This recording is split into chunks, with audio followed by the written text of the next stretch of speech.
Hello, this is Greg from Sleeping Man Podcast. We are interviewing Greg Campobasso today, an award-winning director, writer of numerous books, all related on the subject of extraterrestrial life in the universe and here on Earth. An entirely different perspective than what you're used to hearing.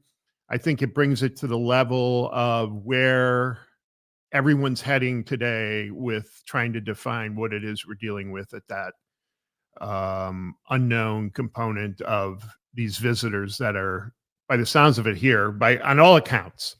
So with that said, podcast is in progress. Have a listen and you'll come away with a different perspective, a more positive one, I would say. Have a listen. Here we go. Anyway, I ended up working on that movie for 4 years. And at the same time, we made Conan the Destroyer, both at Studios Churubusco in Mexico City. And then when I finished that, I went on to casting for Spielberg's Amazing Stories. Oh, right, yeah. That's where I began my casting career. Yep. And I was there for a season and a half. And when that finished is when my own amazing story began. I began having dreams with 3 universal master teachers. Now, mind you, I grew up as a kid in the Valley. I never thought about what was out there in the universe. Yep. I wasn't into sci-fi. None of those kind of things. I never really pondered the universe, right? So when it started happening, I would sort of wake up and I would just have the most amazing, glowing, loving feeling surrounding me after looking at these 3 beings. And then it would sort of go out of my mind and I wouldn't think about it. And then it would happen the next night. And it happened every night for 2 months, right? Wow. And then after that, the next 2 months were suddenly I would wake up in the dream and realize that my spirit or my astral body was where they were. I felt being present where they were. And then 2 months after that, the first 2 things happened. And then I would open my eyes and they'd be standing at the foot of my bed in astral form. I could see through them. They were in color, right? And then this waking process just continued, right? They activated my light body, so I could so I could now astral travel outside of Earth, and I was taken to all kinds of worlds where I met beings. I talked to beings about what it was like being here on Earth, and they talked to me what it was like there. I heavily was into meditation, and so I called it the universal mind internet. I would have beings come and go, just like I'm looking at you right now on the inside of my eyelids, right? And did you use words when you communicated with them? Sometimes they did. Sometimes you use words, or it was a telepathic thing, like a download that sometimes might come later on. Mm-hmm. But yeah, they did talk. And all of that. And so I went through a 2-year period. I won't go into all of the minutia of it, but during that 2 years, I wrote down all the experiences in a book, right? Okay. And I was really thinking I was going to get that book published. I had met a very Shirley MacLaine. I was friends with her daughter. Yeah. So Shirley read it, and she gave me a lot of advice, which was very kind of her. But I decided, I felt such an accomplishment of finishing a book. I mean, I didn't consider myself a writer. I didn't have a style. I didn't have anything. I just wrote stuff down, right? So it was very like an infancy stage for a writer, right? That still needs a lot of growing to do. Sure. So anyway, I decided I went to Mount Shasta. While I was there, I had a major experience. And when I returned home, there was 2 female master teachers and 1 male. The male said to me, "What would you say if I told you you just wrote that book for yourself?" I said, "Then I learned a lot about myself." And he said, "Now it's time to write the books that you came here to write. I want you to, sit down. I want you to write and write and write. I don't want you to stop. I don't want you to edit. I want you to keep going until you can go no more." So in those beginning stages, I had, at that time, I had 3 portals that they came down in my 1-bedroom apartment, because I didn't have an office. So I wrote at my kitchen table, and I can look into the living room and I would see them coming in. By the way, they woke me up at 3 a.m.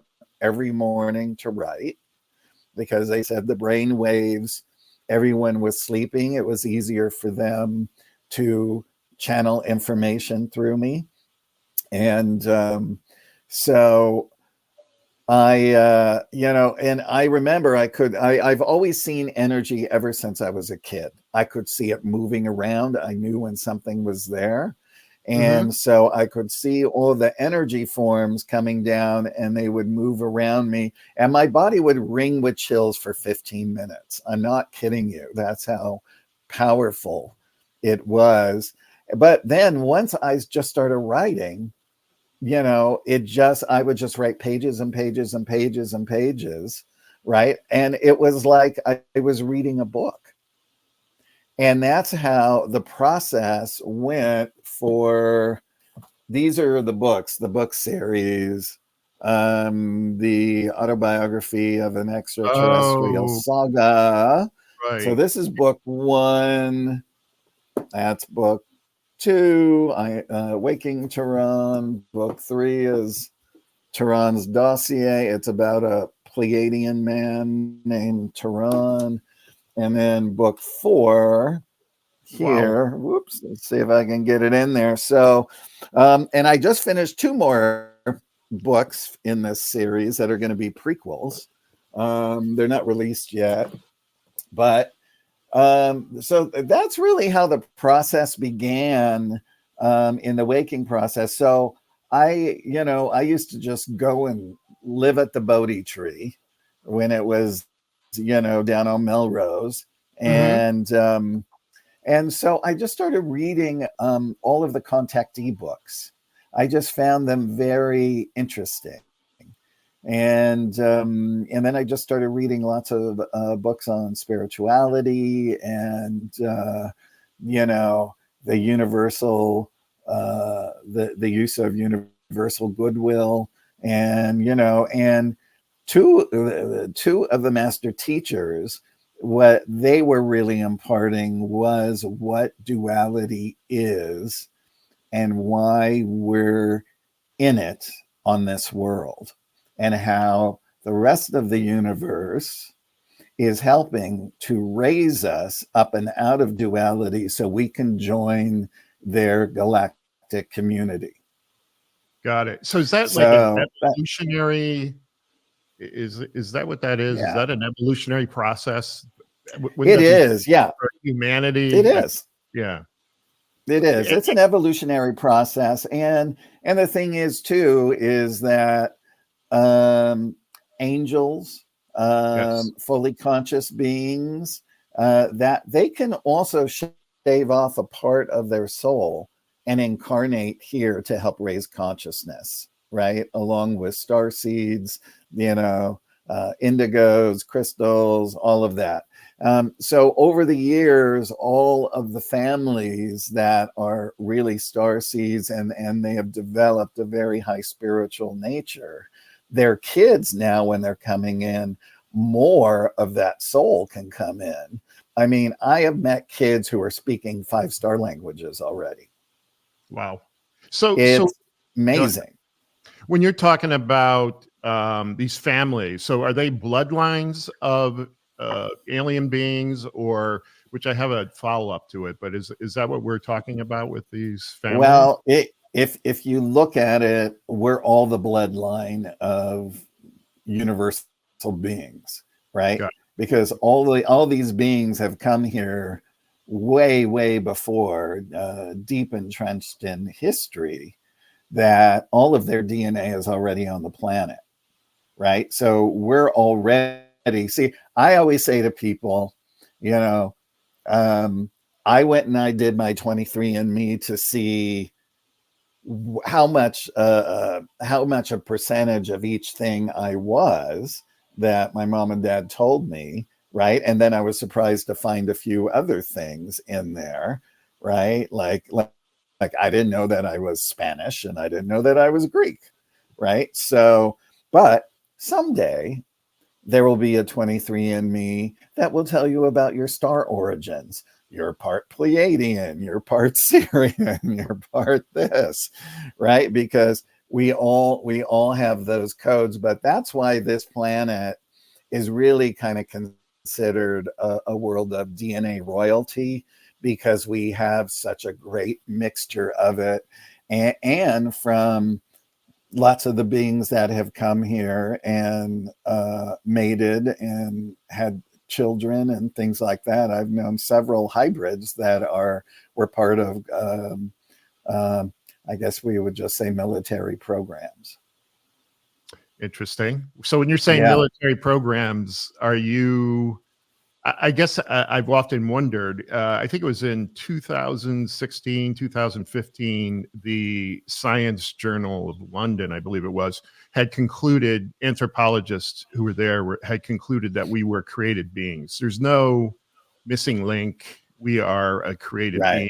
And I don't know if that falls into line with what you're kind of talking about, where we're... Well, I believe that. Yeah. I don't think we evolved from an animal at all. I mean, we were created in perfection, and because we're given free will, we can either increase our spiritual sustenance or decrease it, right? So at one point on the planet, we were a fully conscious planet, and then it just sort of went haywire, and we had to do a reset and start all over again. But that's the beauty of the universe, is we're immortal, and we can just keep coming back and learning it over and over again until we feel that it's perfected within ourselves and where we want to move on to. Yeah, and according to Genesis, it's been going on. The hybrid program's been going on a lot longer than the military, because the Nephilim mated with Earth women. The Bible's full of sex. Right. Let's face it, right? They're just yes. You just don't know what it was they were having sex with. Yeah, I mean, it's amazing, the things that they've unearthed, over time, that just sort of shows that history. Yeah, because there's a lot of talk today, which is the narrative's changed a little bit, I think, anyway.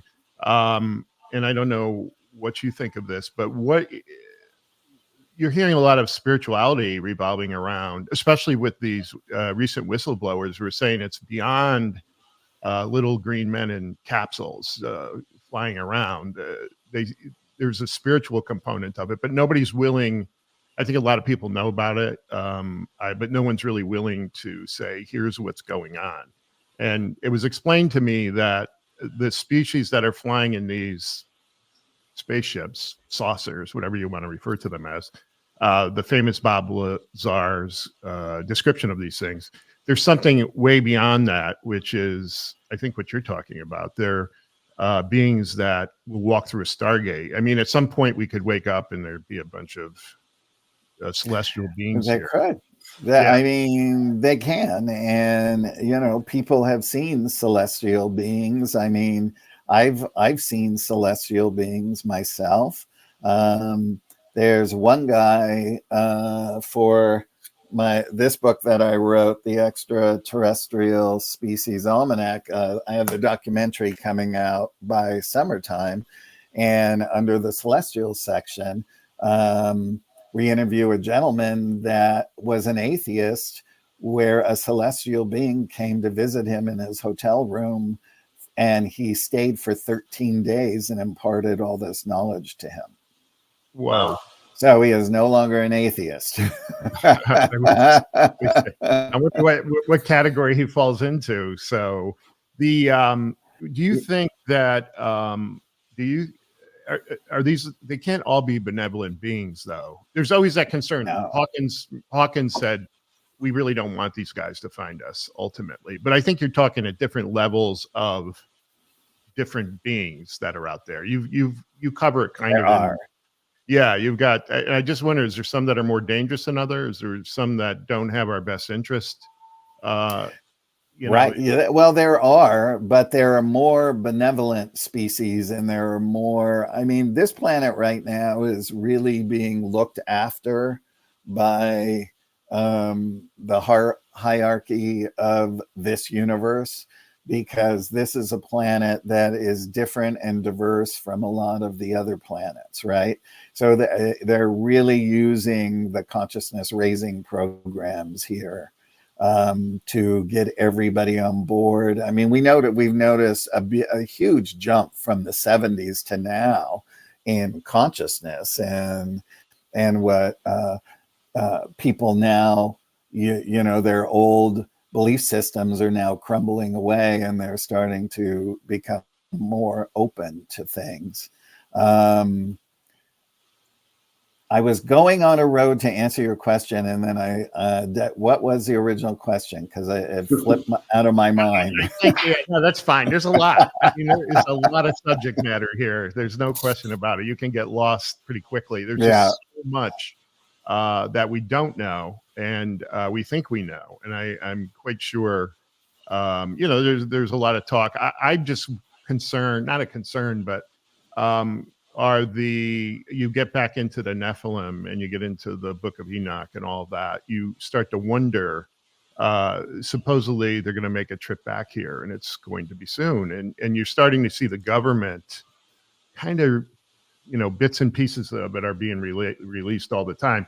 I don't know if you had heard about the, what was it, Nuremberg in 1561, where there was an actual dogfight over Nuremberg, Germany.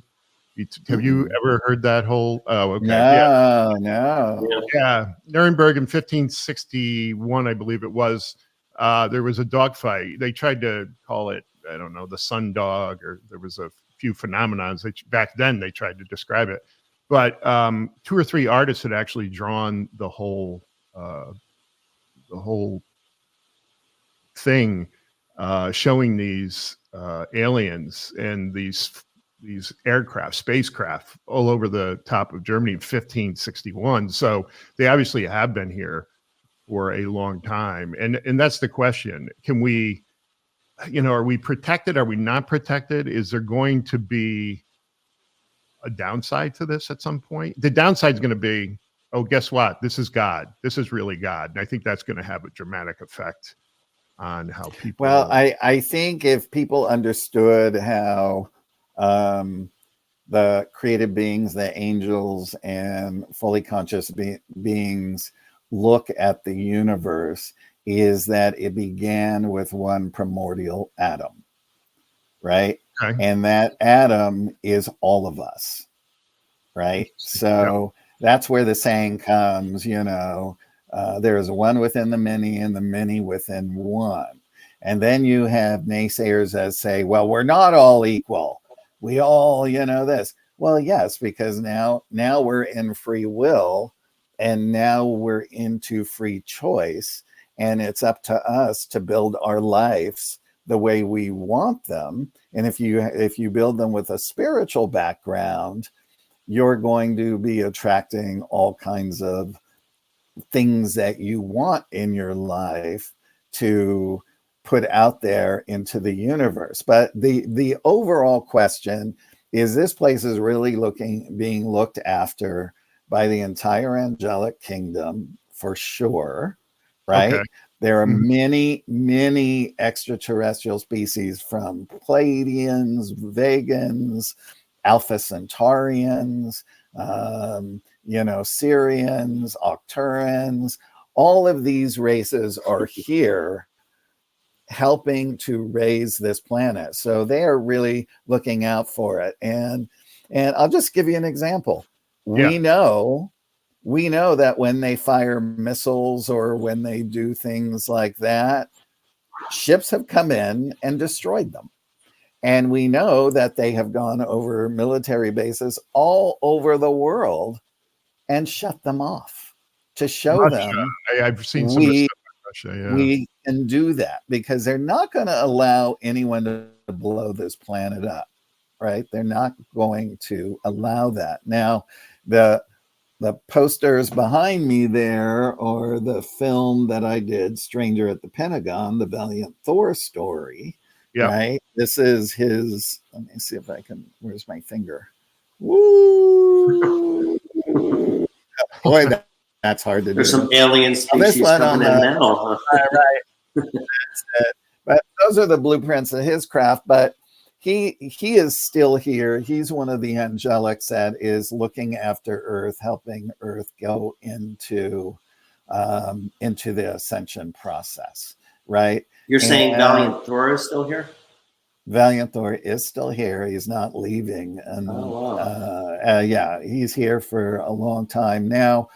Interestingly enough, because I knew Dr. Frank the last 8 years of his life, and know all of his history and everything with Valiant Thor and his crew, but I've also met a few other ladies who were in their teens back in the late 50s, early 60s. Valiant Thor left in 1960 and came back a year later and has been here ever since. So one of these ladies, her father worked for the military, and he kept saying, you're going to go out with a UFO group into the desert, and you're going to meet somebody special who's not from here. And evidently this happened many times where he didn't show up for some reason. But she said that when he did come, that he actually was with Dr. Frank. Interesting. And this was after 61. And she said it was whenever the Cuban Missile Crisis was going on. When was that? In like 61, 1961 or 62. Yeah. Well, 61, because Kennedy was right. It was right at the beginning of his term. Was president. Yeah. So it was right. It was probably then right when he returned, when Valiant Thor returned. And everyone got to ask him questions, and he assured everybody that he was here to protect the people and to protect the planet. He's one of many. But she said she remembered asking about being terrified of them firing missiles on us and destroying us, and he was very emphatic in saying that will never happen. I'm here to protect you. So, right. So if you go back to Eisenhower, it seems like World War II started something, and then obviously advent of the atomic bomb with Oppenheimer and all the great minds that worked on those atomic bombs, we obviously did drop one on Japan, 2 or 3, I guess. But the question, it seems like there's been a path, and Eisenhower's often been kind of the beginning of the whole process. I don't know if you saw, I had to watch it, the American Horror, where they did the whole thing on Valiant Thor, which was completely ridiculous and completely dishonored the president, Mamie Eisenhower, and Valiant Thor. Right. And I don't know if come on. I can't believe that anyone, that would be like taking Jesus and putting him in a movie having sex with somebody. right? Got it. Mamie and Valiant Thor are having sex Sex all the time. when Eisenhower walks in. I mean, Right. and then they made him a robot, right? But you Yeah. know what's really dangerous about those kinds of things is that people who have never heard of him will now associate that with his name. 100%. Yeah, So unfortunately. there And I is wonder, a karma. There's a karma in that. do you think that was done on So purpose by someone to create this divide with? You don't know. I Or just to don't sell know. viewership to to Yeah, streaming services. But it yeah. was an interesting story. And that's never really been disputed by anyone, Valiant Thor. I've never heard anybody, I've done some research on that. I've not heard anybody say, no, it's bullshit. This never happened. No one has come out either in the No, industrial military complex or other. And did he actually live at the Pentagon? Is that true? He he was did 3 floors down. He lived three oh, he was floors underground. down. They had a Pentagon apartment for him and a Nice. wardrobe and everything. Yeah. Okay.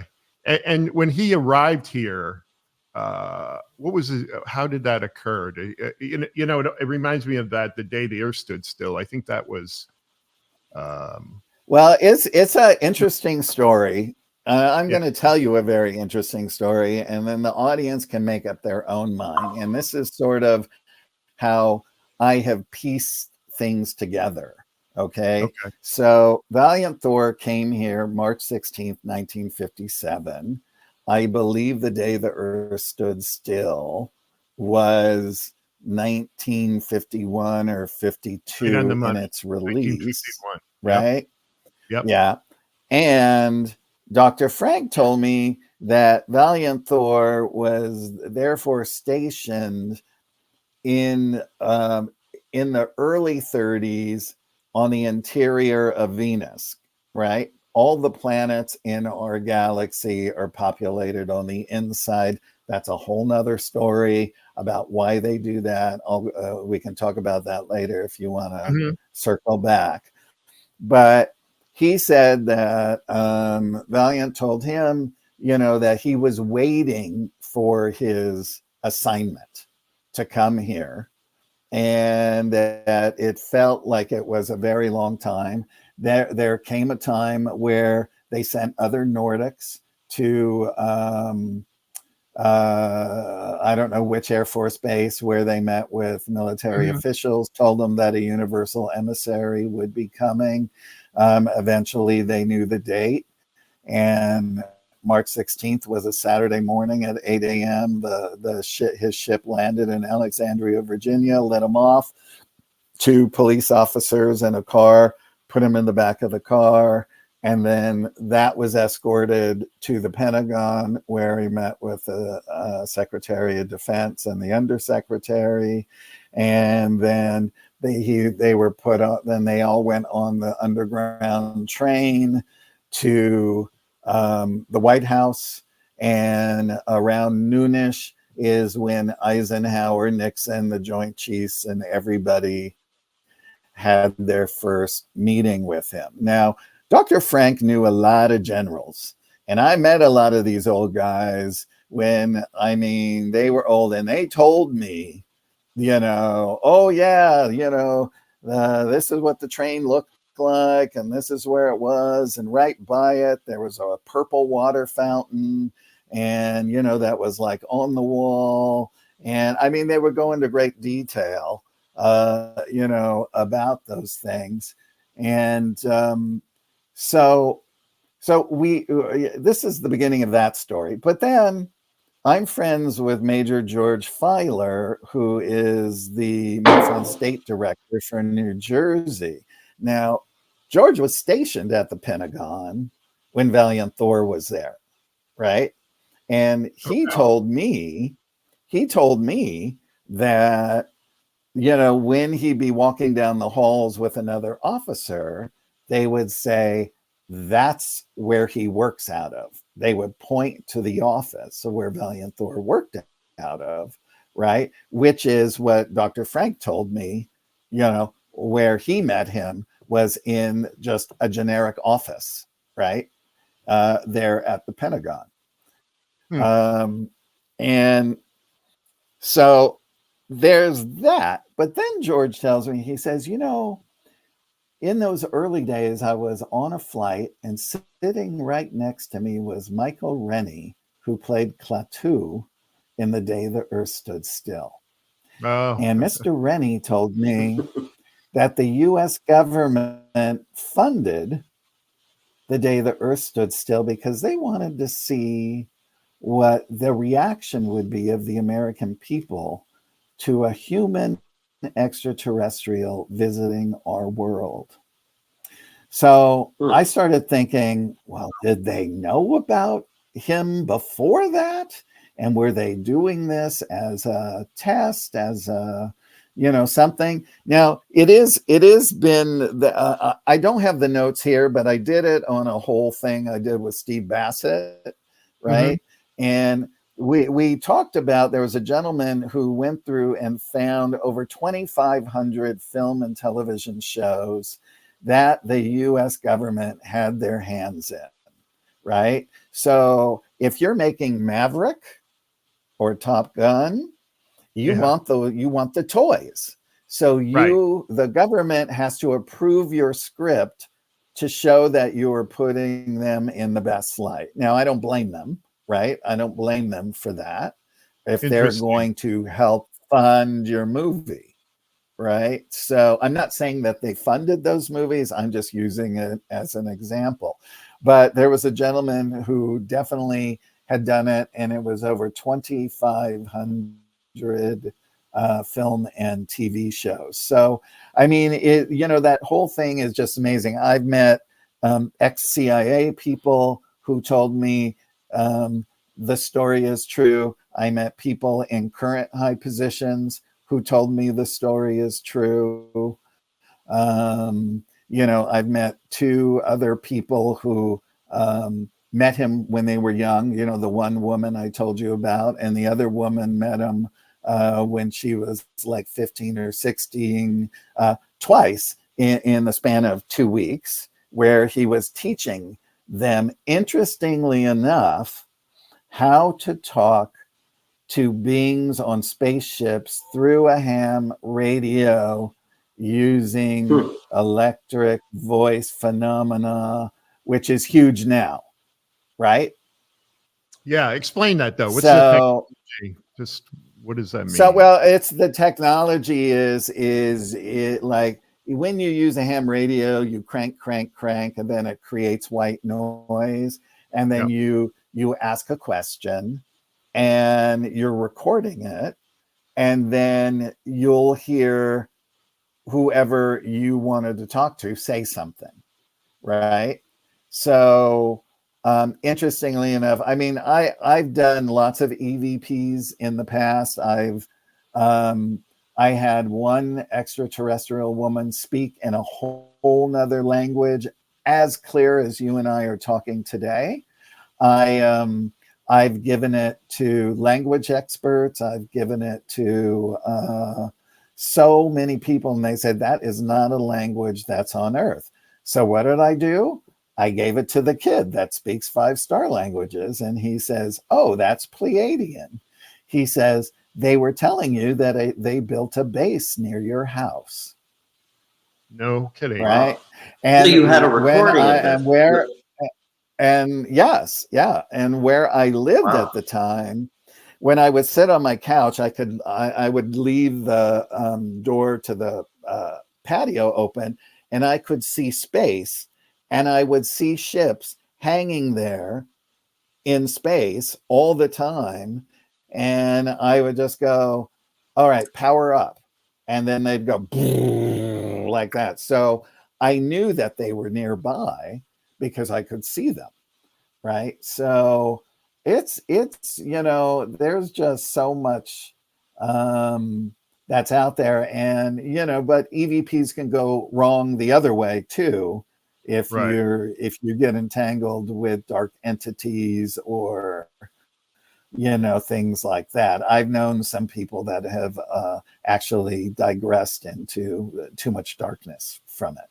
Because they're talking to dark entities that are disguising themselves. So, So the palladium are they the Nordics? Is that what you're talking about? Is it a different? Yeah. And are they They're species, Nordic. race, or what are they? What do you Are they call what? them? Are they a species? Are they a race? We would just call them, it's where they're from, right? Okay. Originally they're from Lyra.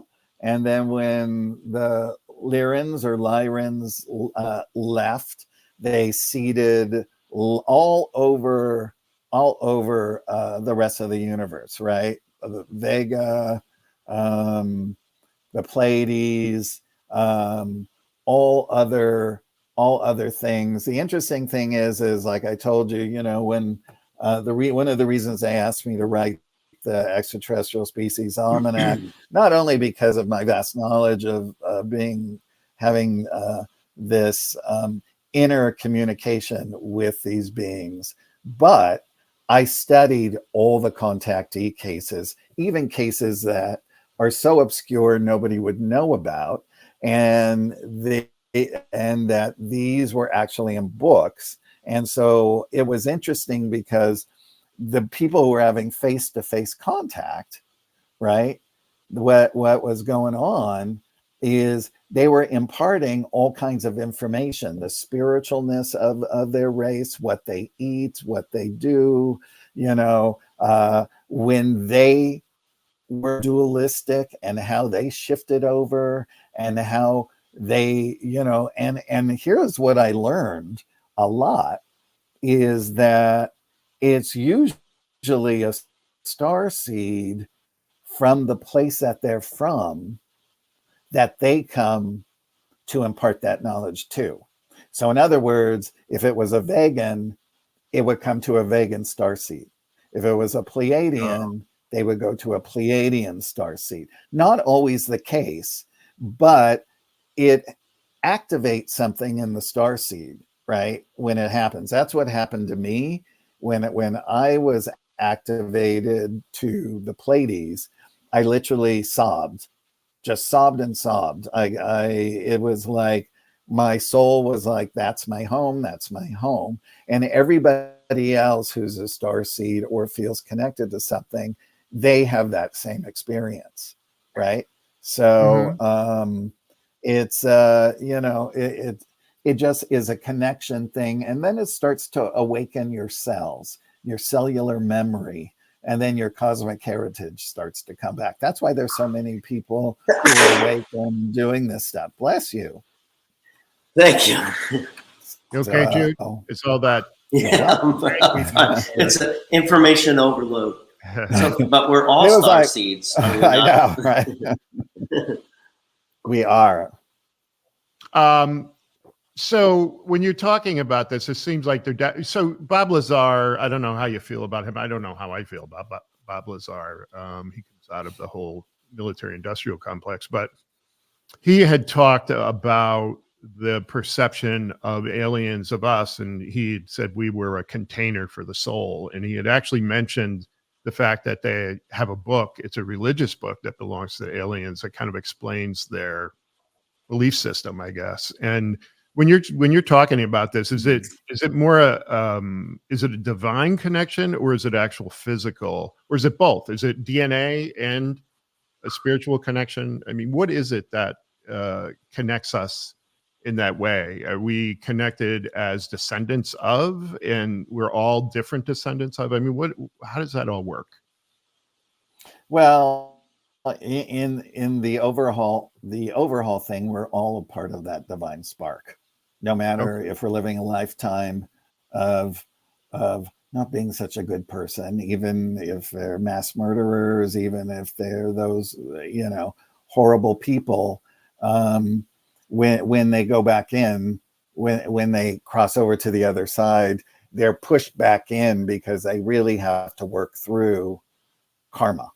Right? They have to work through those kind of karmic debts and things like that. So, I mean, I've often wondered, man, what's a karma to somebody like Hitler?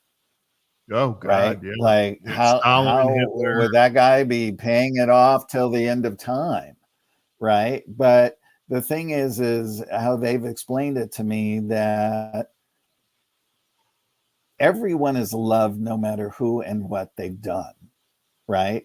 And Dr. Frank said to me, and I've had the same experience with working with the angelics, the creative beings, and the fully conscious beings, is that they're living in full truth and they're transparent about everything. So if they're having a conversation with you telepathically, they're also sharing their feeling body with you.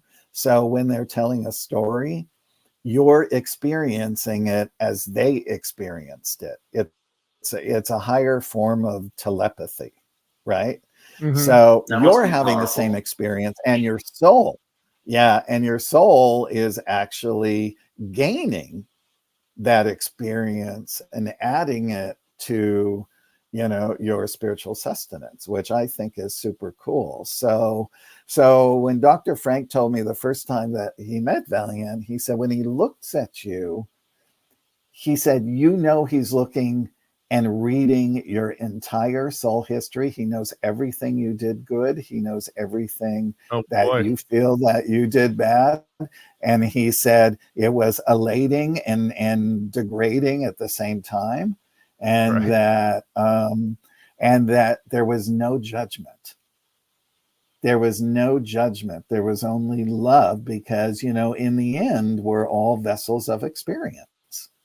Right. And that experience is what makes our souls grow, And so I've just always thought, that right there in itself is beautiful. It goes back to, teachings of all of our master teachers, including Jesus and all of that. It kind of gives it to you on a more, level of understanding. And, I'll tell you, myself and others who have had experiences like me, like my friend Chris Bledsoe, we see everything so beautiful that you literally cry all the time. You just see something saying, you can't believe that God made that gorgeous, beautiful soul, or I mean, in my waking process, I literally, for 8 months, everything I saw the beauty behind the creation of it, people, plants, animals. And I literally wept every single day, 8 to 12 times. And it was very hard. I mean, I had a casting office at the time on Sunset Boulevard, and I'd had actors come in and I would just feel their soul history. And sometimes I'd say, I'll be right back. I'd have to go in the other room and cry it out because, I mean, one time I was reading a girl, who was doing a thing on rape, reading a part where she was raped, and I knew she had been raped. Oh God. And that affected me. And when we were all done with the reading, she confessed to me that she had been raped, and that's why she connected into the material. When you're and I thought that was so brave of her. Yeah, when you're talking, while we're talking here, it seems like your understanding of it is closer to what they're beginning to realize is really the extraterrestrial network. This is the thing that we have heard over and over again. Exactly. Yeah, Gersh, who was the whistleblower, said that this is a spiritual religious thing. It's not. Yeah, there's extraterrestrials, but the real component of what we should be aware of is the fact that this is a spiritual religious thing, and more of a spiritual thing. And I think that which makes it also fascinating. It's all right. Yeah, it's not religious. No, we're spiritual. Yeah. I wouldn't look at it as religion. It's more spiritual because you're connecting yourself to the main source, right? Right. So where do the bad guys show up, Craig? Where are the bad guys? Well, they have to be there for, you know, for other beings to actually evolve. It's actually been proven, like, you know, when things happen more in a universal scale, where there has been a lot of disharmony and wars and all kinds of things like that, that in whatever span of time that was, that all of those people involved evolved on a quicker timeline than if it hadn't happened. Right? Yeah. So in other words, the overturn of evolvement and ascension, you know, because really what we're doing is we're ascending from one dimension to the other until we just merge right back in with the whole creation. Right? So I mean, it's fascinating. Yeah, in death, we perpetuate life, right? We go back to a source. It goes into the source, and we Absolutely. wait, right? And then we Yeah. wait there until we're like, okay, you got to do it again, and you got to do it again, and that really, Well, you do. I mean, you do, or if you're done, you usually, what souls do is they go back to Melchizedek, which are 490 learning planets in the Mira system. And this is where the master teachers are. Our planet has 70,000 Melchizedek Trinity teacher sons that work with people from behind the veil as well. In Agartha, there are, in all of the cities, there is a Melchizedek male and female master in the cities, as even in, like in Lemuria, which is down below Mount Shasta, and other things. Richard E. Byrd talked about meeting giants when he went in the inner earth, and that they had a high priest, which is a Melchizedek teacher. Many people have gone into well, I actually have a friend who knows a Lemurian who taught her a lot about Lemuria, and she taught me. So, So when so it's interesting to find, you know, about these different descendants. you're talking about the Antarctica expedition, right? When you're talking about Byrd, it was Colonel Byrd. Is that the same Yeah. one? Right. Okay. Mm-hmm. And so there's pictures of things that he found there. There's been evidence. People always sit there and say, was it real? Was it not? Was it? But the Antarctica thing is become more and more questions about that whole thing. Oh yeah, lots. Yeah. Yeah, it'd be fascinating. Was that the when it's Operation finally Deep revealed. Freeze? But the interesting, I don't know what the names of any of those things are. Yeah. Yeah, the Pentagon. Well, the Pentagon, they've locked down the Antarctica, right? I don't even know. Do we have a presence up there? Right. They've tried to talk a couple of presidents into taking over Antarctica, but what is there, 6 or 7 nations that kind of share Antarctica? I think we might be one of them. I don't remember. But when Byrd came back from that expedition, he had a lot to say. But again, it just never, it doesn't, I don't know if it's a component of fear or control, or why these things don't become more mainstreamed and a clearer understanding to all of this. Because I have a theory on that. I really think, well, I don't know if you've heard the story about, they had an alien. It was a crash site.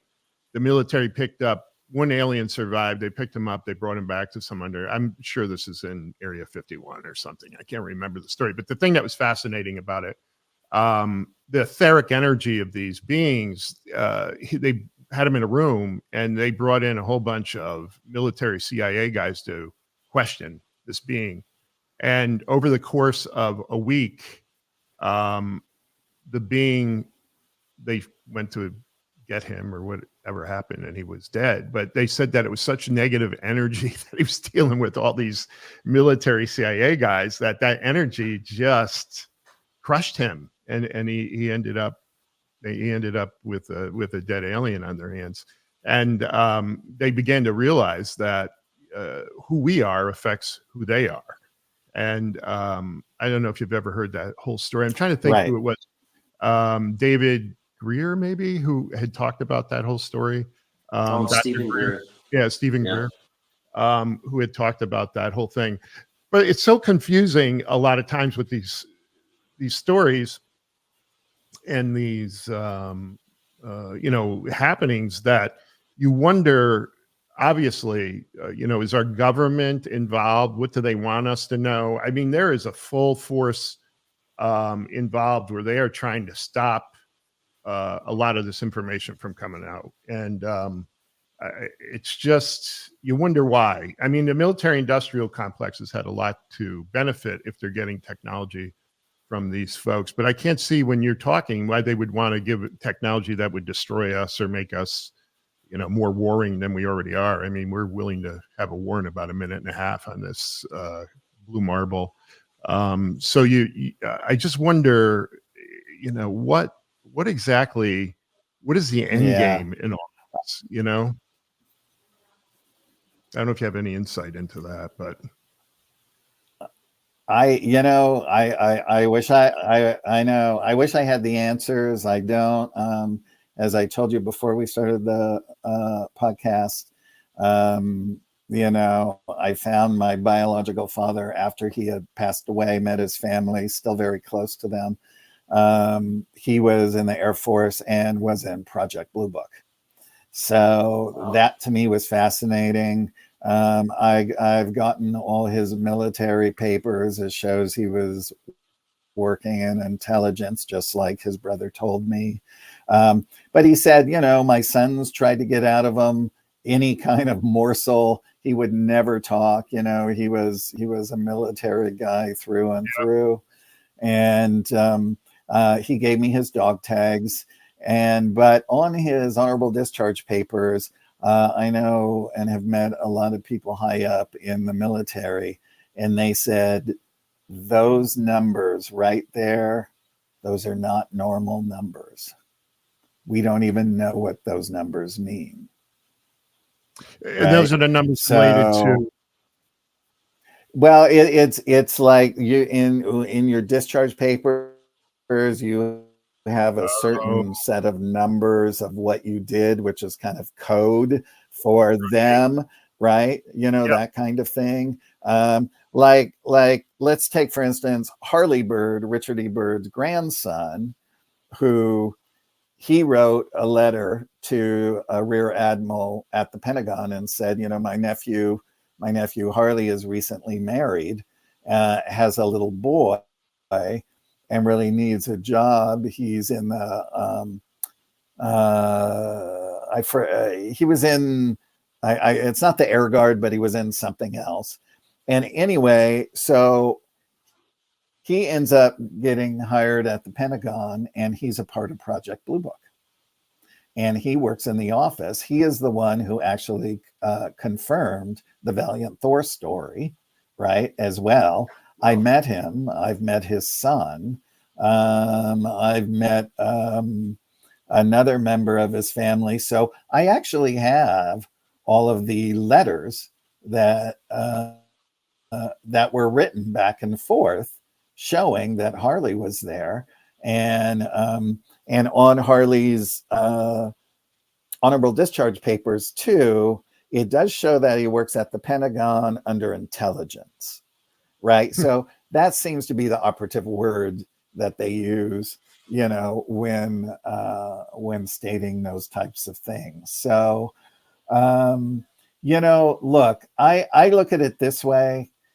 If they want to cover something up so bad, I would just stay away, because it doesn't end well for people that are poking around, and there's a reason for it, and I guess that's the truth right I don't want to know the reason for it. Right. Yeah. Right. I don't want to know those reasons, I mean, I've gone down the rabbit hole pretty damn far And I've gotten to Right. certain parts of the hole and I say, I got to stop for a while, right? That kind of thing. But I've met with people that are high up and, you know, they told me the same thing. They said, look, if you can think of the weirdest thing out there, it probably exists or it's worse. Life is so strange and diverse of all of the things that they've encountered that we don't even know about, right? So Yeah, it always is. It always is so far I worse. think, you know, it's Yeah. it's just let's just, you know, so I think, you know, for us raising consciousness, we just have to take the baby steps, stick to the spirituality, learn who these other beings are. For when we start integrating, we'll have some kind of idea who they are, that kind of thing. You know, some are neutral, some are not. Some that come visit here, you know, very interestingly enough, they come here to study us. And when they're here, they start hybridization programs with us for several reasons, so that their bodies will be able to be sustained in our environment, but also to study us by becoming us. Interesting. Right? Yeah. Right. So, and that's actually kind of cool in a way, you know. So, So when they I become us, mean, are life they is diverse. are we having, is there a piece of them, you know, energy can be attached to things. We, you know, if you believe in reincarnation and people's energy and frequencies, is Right. what you're saying is that these beings leave a footprint or fingerprint on us that is part of what they are in that divine state. And that energy stays with us. Is that Yeah. what you mean when you say that? Okay. Well, it can, and if some of them decide to stay and live here after they've gone, they can do that, or they can go home, right? Whichever they prefer. I know I've been walking around and I'll look and I'll see somebody and go, that person is definitely not from here. That person walked off a spaceship, and they'll turn around and they'll smile at me, right? So. You know, I mean, Greg's dated a few of them. Yeah, I think I probably have. I mean, I took one of my best friends once. I took one of my best friends once to Sedona, and I was telling her about hybrids, and she was just freaking her out, right? Oh, and we were at a stoplight, and here comes this blonde kid on a skateboard with, you know, with his shirt open, you know, and I looked at him and I just instantly knew that kid was a hybrid. And I said, well, that kid's a hybrid. And she looked, and the kid literally turned and waved at that moment that I said it. And that even freaked her out even more. So that would take some getting used to. There's no question about that. One of the questions. It definitely would. Oh God, Go ahead. No doubt. The MUFON book. Let's talk about that for a minute. How'd that all come about? Sure. What is that? There's the MUFON website, I believe, right? There's a website too. Is that correct? Yeah, there's MUFON.com. My website for the books is autobiography of on anet.com. That's where all my books are, and people get them there. I autograph them and personalize them. But this one, the Extraterrestrial Species Almanac, that came about because of the publishers knowing, you know, my deep dive and going, you know, so a lot of the cases that are in here are from real live contactee cases, right? And some that are current. And in the documentary that's going to be released, you're going to see several current contactees that have had over 100 contactees with face-to-face with beings not from here, and you're going to hear them talk about it. And some of them have actual real pictures that we're using in the documentary. This is the latest MUFON book, the UFO Hotspot Compendium. all the places to visit before you die or are abducted. I wish I wrote that line, but the publisher did. I thought it was so great. That's a good one. Yeah, that is. And actually, yeah, and how that came about was, they called me and they said, we want to do a second book with you, and we're gonna send out to all the MUFON state directors to nominate their favorite UFO hotspots in America and Canada. And so I compiled them all, put some of my own in there, and I thought, I'm going to try and squeeze in as many as I can, right? So there's some, there's places where you can go where you're most likely going to see a UFO, right? There's places where they've been seen.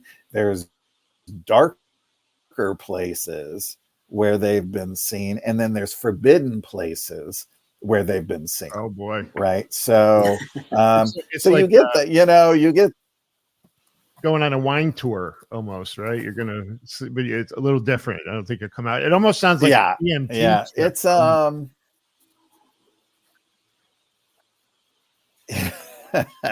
you were talking earlier. So anyway, it's yeah. But in the book, I give you the whole story of it. I worked with MUFON investigators, or with people who were experts on certain places, like George Van Tassel with Giant Rock and the Integratron. I had access to those archives. Worked with the historian of Giant Rock and the whole thing. That's such one of my favorite fascinating stories. And so it's all up to date, current information on all of these cases, what you can expect. I give you, where it is, how to get there. If you need a guide to go there, like if you wanted to go to the Bradshaw Ranch, which is just outside of Sedona. What is the hottest spot? Like, what is the way scarier than Skinwalker Ranch?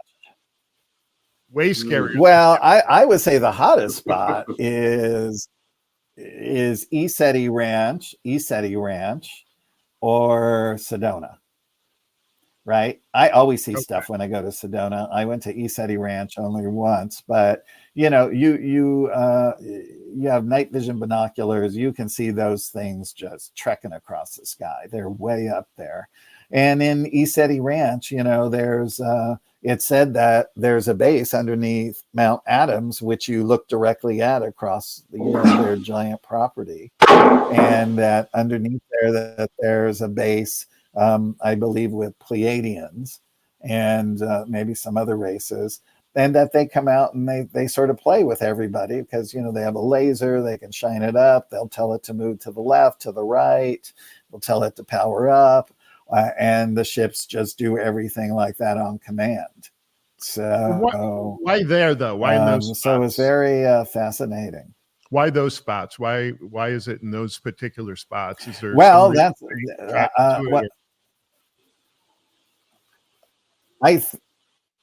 I think it's because that's where they have bases, because Mount Adams and that area is where Kenneth Arnold first spotted those discs way back when. Okay. And that's why they became known as flying saucers, because somebody coined that phrase in one of the articles and it just stuck.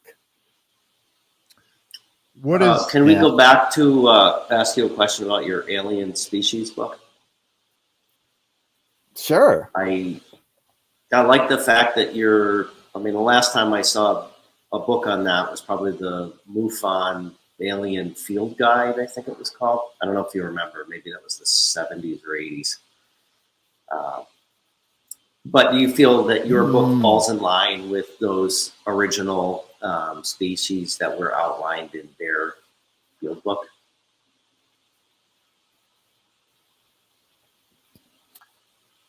This is the first I'm ever hearing that they had a book like that. Oh, okay.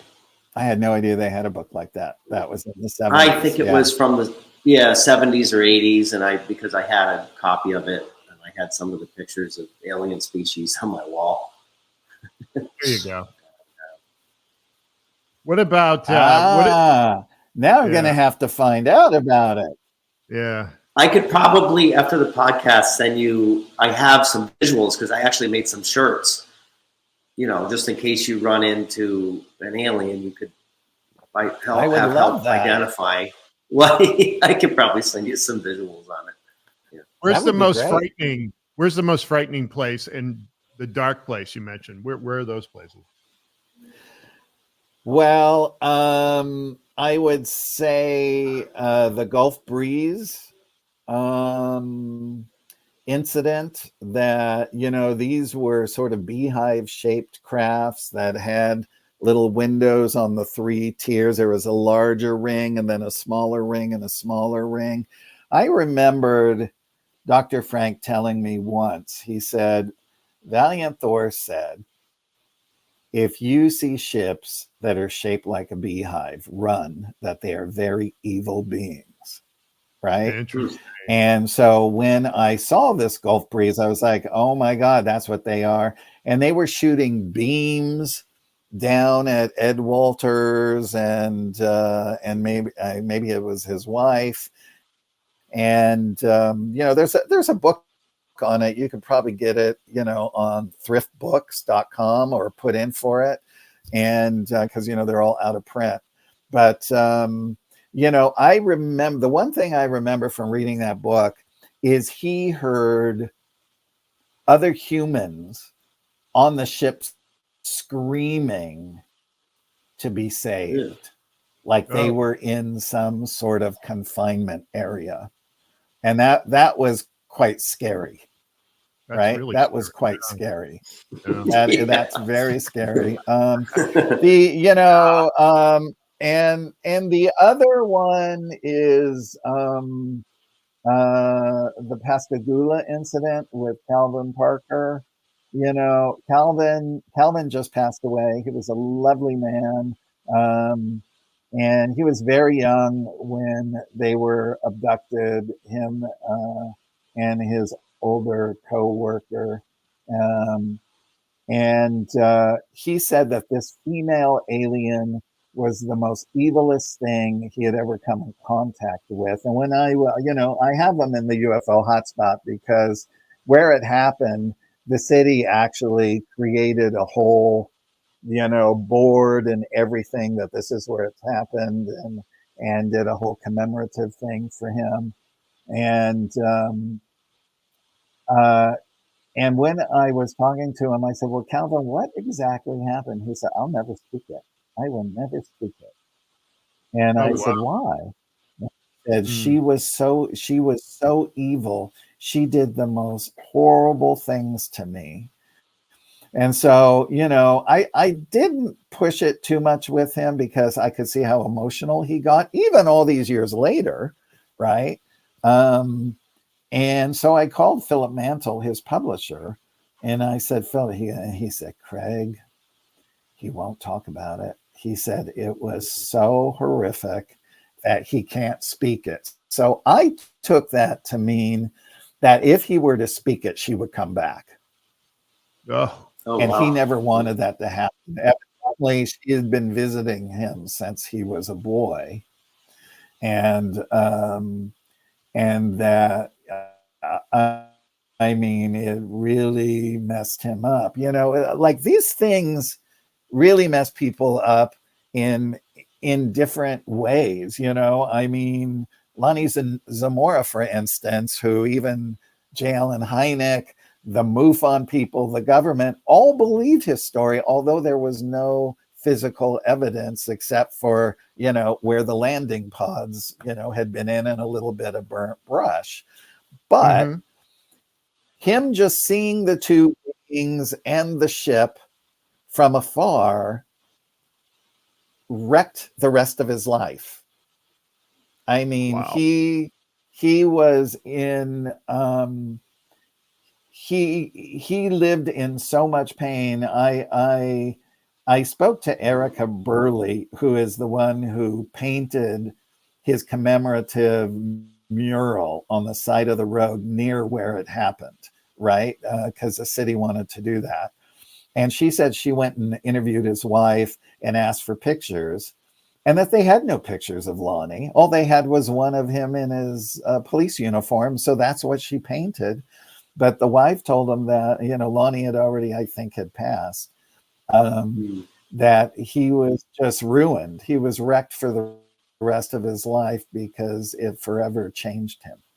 What kind of right? And there's not that many people that say it again, Greg. You kind of I was just curious, what kind of species was she? What kind of being was she? Was she a reptilian? Was she Nordic, or what was her? What did she look like? We don't know. He wouldn't say. I he asked him the same thing. He said I asked him the same thing. Yeah. No, because the things that abducted him were those conical robots that floated. Right. They had the conical nose, the conical ears, right? And a little needle slipped out and went into their skin to sort of subdue them, and then they brought them on board the ship. So we don't even know what she was. No idea. But they knew she was a female. Yeah. They wouldn't get into that. He called her a female. her a female. Yeah. That's a bad date. Yeah. Right. That's a very bad date. Yes. Especially scarred for life. So he had PTSD and trauma and all of that. The poor guy. Yeah. So can I ask you a question about abduction, Craig? Yeah. Because it almost seems like sometimes maybe it's a perception question, because you yourself said you've maybe traveled with other species. I believe you said that earlier in the podcast. Is that true? Like you were taken to certain places off planet? Well, it can happen for people.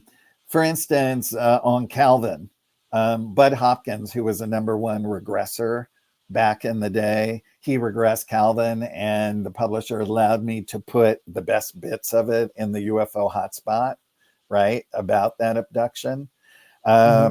So I'm really good friends with Yvonne Smith and Barbara Lamb, who are two of the top regressors for extraterrestrials and people who are having this kind of experience. Because I'm in the film business, actors have called me that, like super famous, and some on television, and some people behind the scenes, some agents and things like that, who would wake up in the middle of the night to graze in their bedroom. And, all of these things. One actress fought, a very famous actress, by the way, fought a gray who was trying to abduct her daughter through the wall, and she grabbed her daughter's foot and pulled, and she said, "You are not taking my daughter." Oh. And, it wasn't a figment of her imagination, because even the neighbors saw the ship on the front lawn, because, they lived out in Malibu, where they had lots of property, right? So there's all of these things. But, Yvonne said a lot of people who start to have abductions, they're terrified at first because they don't understand it. Right. And you could kind of follow along Whitley Strieber's timeline, where he was terrified of it as well. And then he grew into it to realize that it was there to help him grow. Right. Other cases where people were just abducted one time, that the beings, it gave them an exchange where over time, suddenly they became very proficient in an area that they wanted to go in their life, right? And all of a sudden it was like they were given this gift.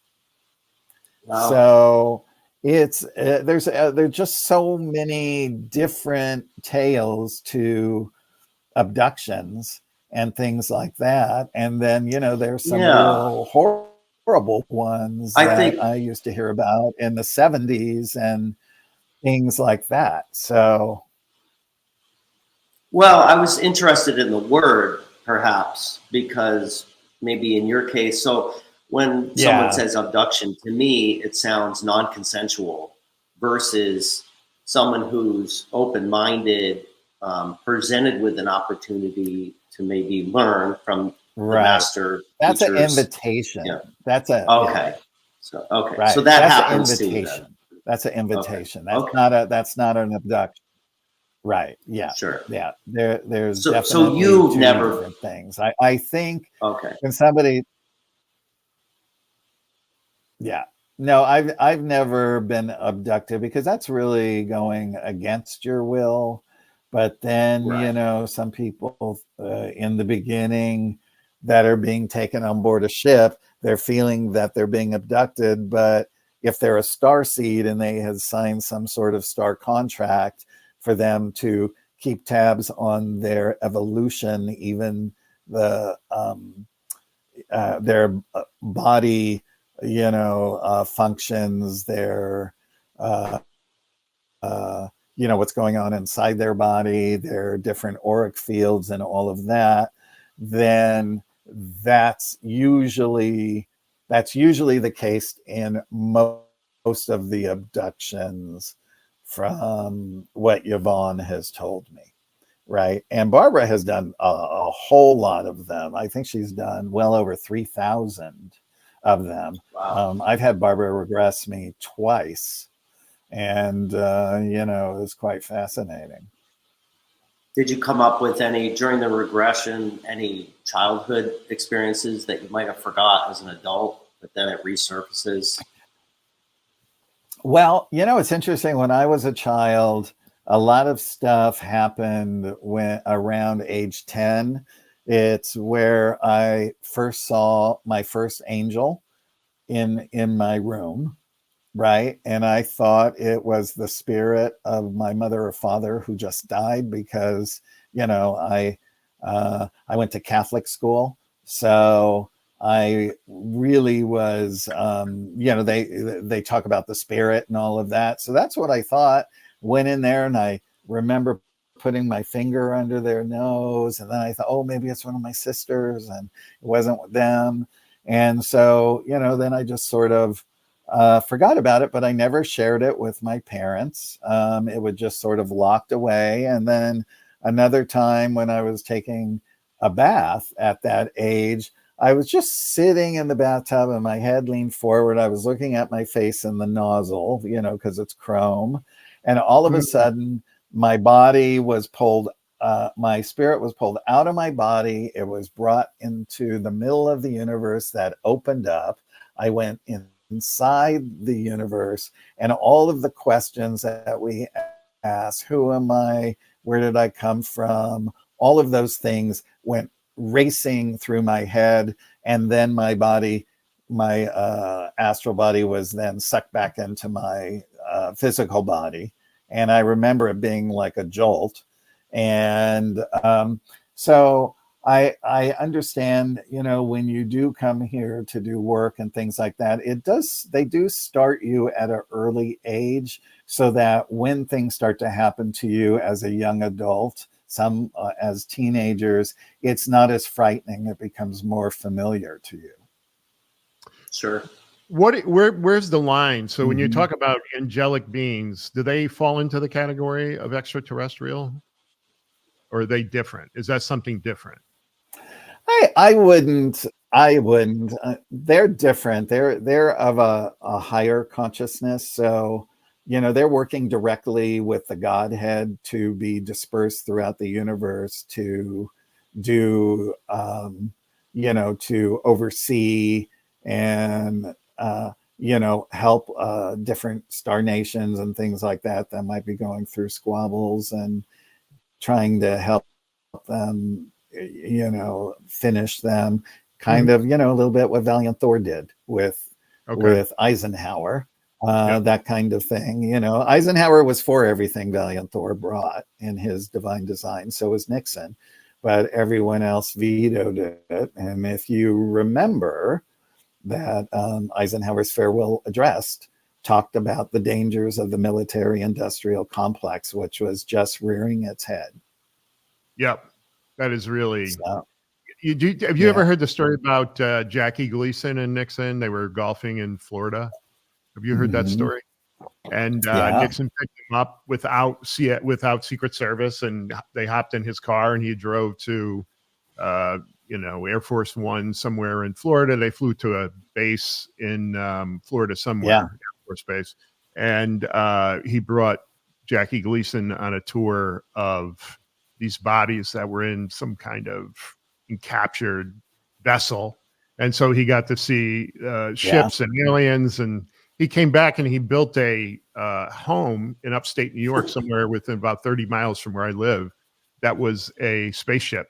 It was shaped like a spaceship. So he was very, very much. He actually built and 2 guest house that were like spaceships, I believe.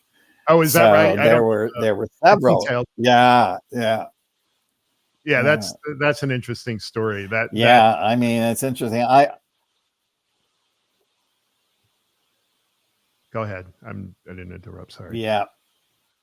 No, I was just trying to think of. Never mind. Well, I can't think of his name. So yeah, it's his grandson. Nixon had exposure to it during the Eisenhower when he was involved with that, and then obviously Kennedy must have known something about it as well. I just don't know when these guys get into office. It'd be the first question I'd want to ask: show me where the aliens are. Bring me to your leader. I'd want to go see. I'd want to go see these things for sure, because I think it would be so fascinating to. And remember, Clinton said he was going to. He said he asked the questions. Remember, Bill Clinton? Yeah. What was the outcome of that? I think they're just on a need-to-know basis. Unfortunately, even though they're president of the United States, I think it's all on a need-to-know basis. But at the end of the day, when you start with your base of knowledge and what you know, where's the line? I mean, you've got extraterrestrials wandering around on Earth. It sounds like I don't know if we were an experiment, but genetically we've been merged with some of these creatures. What about those reptilian? Are they good or bad? What's the deal with those guys? I don't know. Well, it's just like in all races, there's good and bad, right? So the fully conscious beings, they want everyone to remember, judge the individual, don't judge the race, right? So there's good reptilians, there's bad reptilians. There's been reptilians that have warred with the Nordics for eons and eons and eons, and all different kinds of things. And that would probably be a week's show just talking about reptilians and Nordics. Okay. Nordics, I take it, are more benevolent than they are, but there's some bad ones too, just like in every race. So oh God. All right. Well, I hope I don't run into any of the bad ones. I mean, I have to believe when you started on this journey, and I don't know what what my reaction would be, but if all of a sudden I was hoisted into a dimensional parallel, I would be like scared shitless. I think if that, I don't know if they are able to not put you in a position where you have that kind of fear, but holy shit. I mean, when you start galaxy hopping, I think that would be, holy shit. Right. If they're super benevolent, you're gonna feel totally engrossed in love, unconditional love, right? Yeah. So that you don't have to worry about, right. And really, if you just keep yourself centered and protected, keep working on yourself, I always say, we're always trying to just work so that we can merge the heart and mind together. So therefore, duality doesn't exist in us anymore. The ego part of serve me is gone. but Right. you still have a healthy ego that understands everybody's feelings, and you take that into consideration, and therefore there's no more animosity. There's only wanting to see the other being be fulfilled in being happy and love in whatever the situation is. It really sounds like they're a example of what we should be doing as human beings. You know, we're not divided by race, Correct. color. They're kind of setting an example for what we Right. should be. And I don't know, we are not always so good at taking direction that we should. Yeah. So, but when in terms of what you're talking about, I just feel like it's much closer to what they're talking about today. And Yes. obviously, you've got the people darting around in spacecraft, and I think it was Bob Lazar who said, you know, this 40-foot craft. It was maybe 20 feet high or 50 feet. I don't remember the dimensions, but when he walked in, so it wasn't that big, but when they walked into the craft, they said it was cavernous. So the dimensional component of here's what it looks like, you step inside it, and it's a football field in there. So there's a lot of things. It is. That's, yeah. There's a lot of things that we don't understand. Like, their whole society is based on this contraction and expansion thing. So, like, let's say, I'll just give you an example. Let's just say on one of their motherships, if their cafeteria only held 500 people and 1,000 came, it would expand to hold the full 1,000, but it would still be within the space. They have that ability to do that. It's this contraction and expansion. So it's actually cool. Oh, absolutely. And they can manipulate it to accommodate whatever they need without having to re-engineer something. It's organic, right? It just grows and it gets bigger, gets smaller. I mean, that is, there's been stories on that, no doubt. So as we sit here today, 2024, I hope we're in 2024. What do you, is there going to be any big event? Is there going to be, like they're saying, the awakening, where we're going to all of a sudden be in direct contact at a level that is public? Is something like that on the horizon? Is that going to occur? What is the big event that will change the world, or is it always going to be under cloak and dagger? I don't think anybody really knows that. You know, the benevolent beings don't want to frighten anybody. They don't want to put people into any kind of mass hysteria. That's why that's why through starseeds, a lot of them living on the planet as well are raising the vibrations here. So once we all become fully conscious, then we're not going to be afraid to start meeting them and that kind of thing. And we're going to start meeting people that look like us. They might have different skin colors of the rainbow or different things like that, like we've all seen in sci-fi movies, but that's absolutely true. And and then gradually, if we want to start meeting some of the other beings and things like that, it's a slow integration. Listen, does Hollywood know? Did you ever, you've heard that you're out there, you're living in the culture. You look at Prometheus, you look at some of these things that have been done, interesting concepts. And does Hollywood know? Are they advanced? I've heard this. So I worked in Hollywood for 7 years. I was in West Hollywood. I worked at the studios and everything. Do they know? Does someone know? And we have these stories, and are they preparing us for a moment when? Well, I think if the government wants something out there, then yes, they would go to the studios. They would finance it, and to get it out there for a teaching vehicle. I want people to also remember. People always just always think of the government as being this dark entity that's against the people. Right. But there is a giant factor of the government that is not, that wants to see the progress for people. So I want people to also remember that, and that those people are fighting, to do it. That's why, the new organization was formed,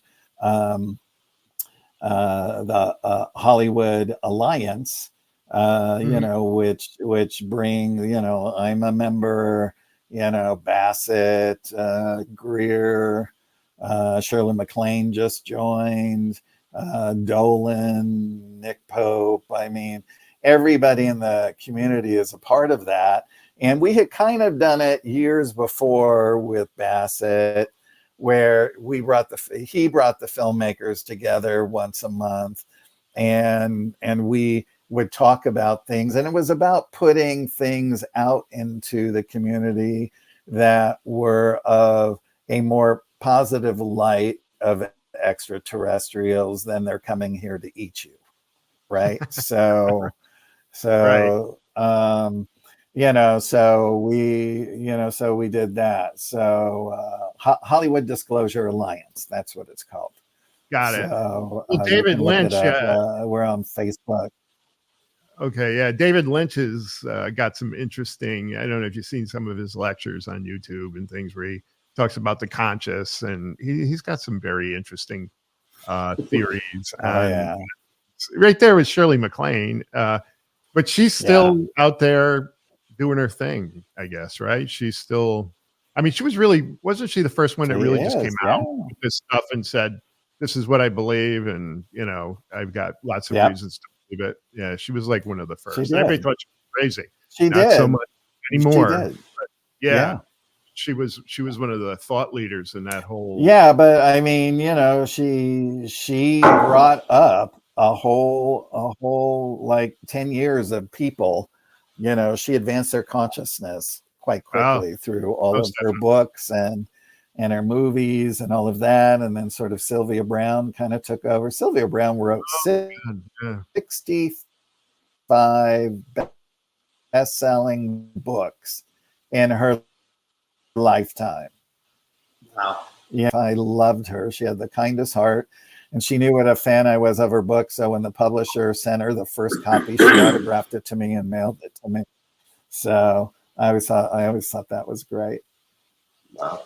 So the just kind of to wrap it up, I'd love to have you back when you get your movie out there. Yeah. We could take a look at it and talk about it. I just think it's going to become more escalated. There's something going on, I believe, because I often wonder about the Vatican too, what they know. I have a feeling they know a lot more than or maybe they don't. They know everything.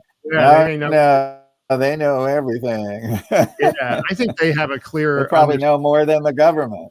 Yeah, I was just going to say, I think they probably do, and God knows what's in that library underneath the Vatican. But it seems I tried. You did try. Jude just came back from Rome a few months ago, and they wouldn't let me film inside. It's too bad, but they definitely know. They don't. Yeah.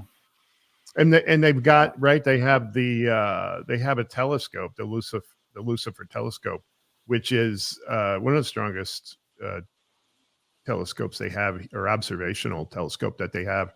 And if you look at some of the art that has been in the Vatican, they've got shitloads of flying saucers in them, and nobody sees it until you say that's a flying saucer right there.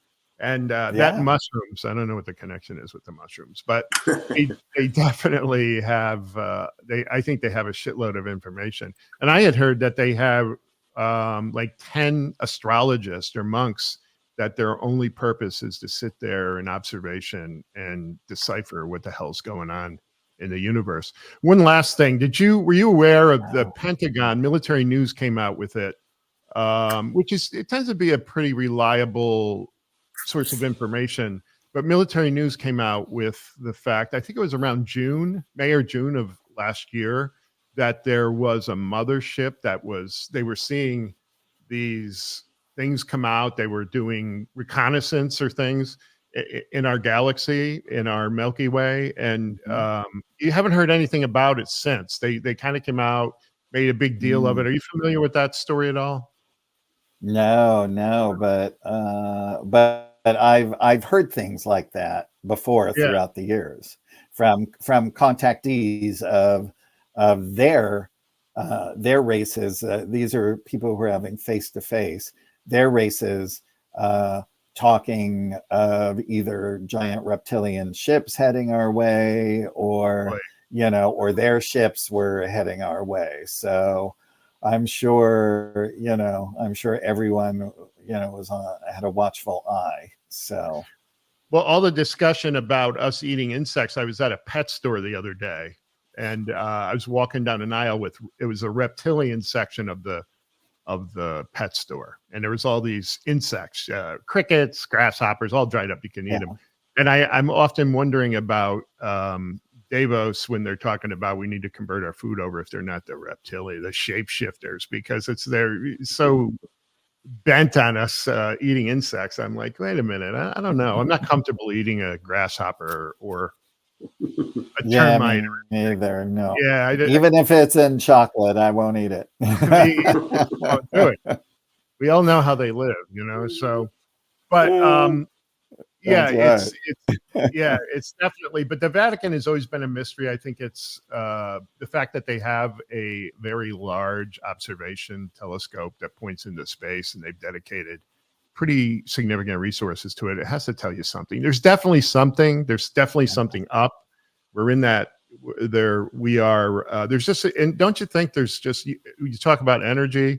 I just feel like there's just been such a change in the energy of the world, period. I mean, we've got a lot of wars going on now. There's a lot of shit going on. And at some point, especially when you've got Russia involved and China involved, and you wonder, are these aliens talking to all these countries? Are they specific to the US? Do they take sides? Are they talking to everybody?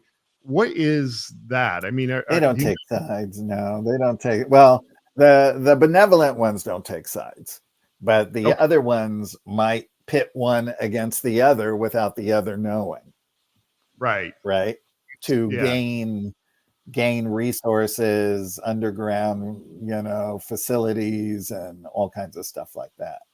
So, are we a resource for these people? Is there something on Earth that they seek out besides observation of human race? Is there something more to it? Is there things, because you're hearing today, right? Underwater, they say there's a shitload of these things underwater. Submarines have spotted them, identified them, and there could be entire cities. And the water, our oceans are the most undocumented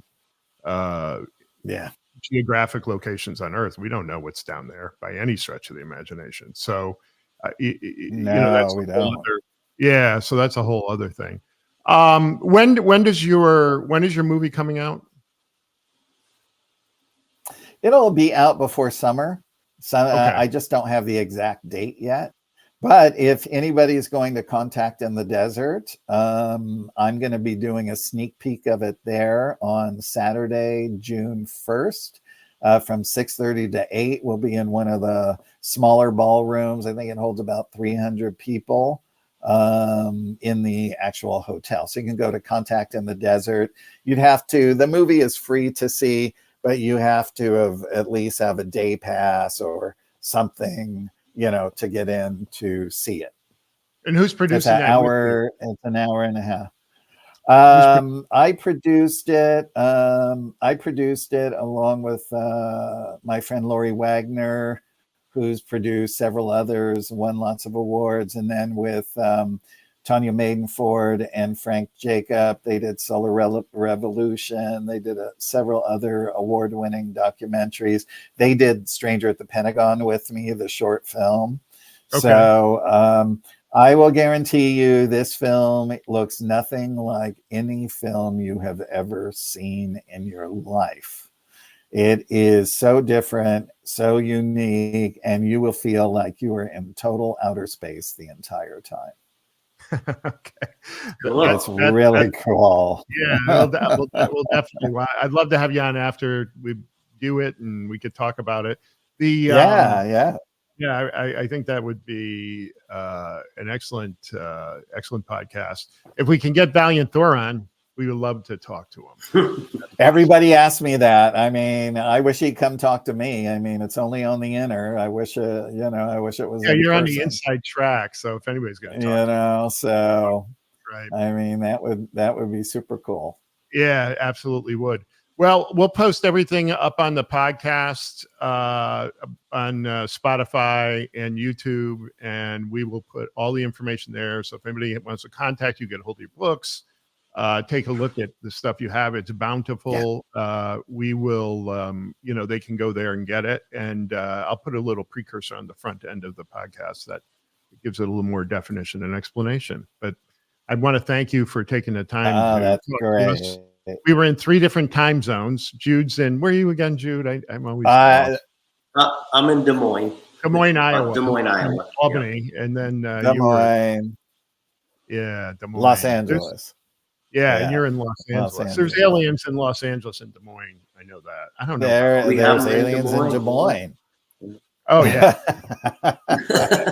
Jude's talked to them. It's a sanctuary city. Yeah, I've met a few. Yeah, they're good. Right? Come on in. We're a sanctuary city. Albany's a sanctuary city. I didn't know that. Is it really? They named it so. That's I don't amazing. know if let the extraterrestrials in, but we could see. But with that said, Greg, thanks so much for your time. Let's get you back when you got that movie. We'd love to talk about it. And I'm sure we'll have about 500 questions after the podcast is over. So we'll just accumulate. Oh yeah, those. Absolutely. I'll come on whenever you want. I really enjoyed talking to you guys. Thank you so much. Terrific. And I was just going to say, you did Coast to Coast with Nori, right? You never did it with Art Bell, but you did. Did you ever do it with Art Bell? I did it. No, Dr. Frank did it with Art Bell.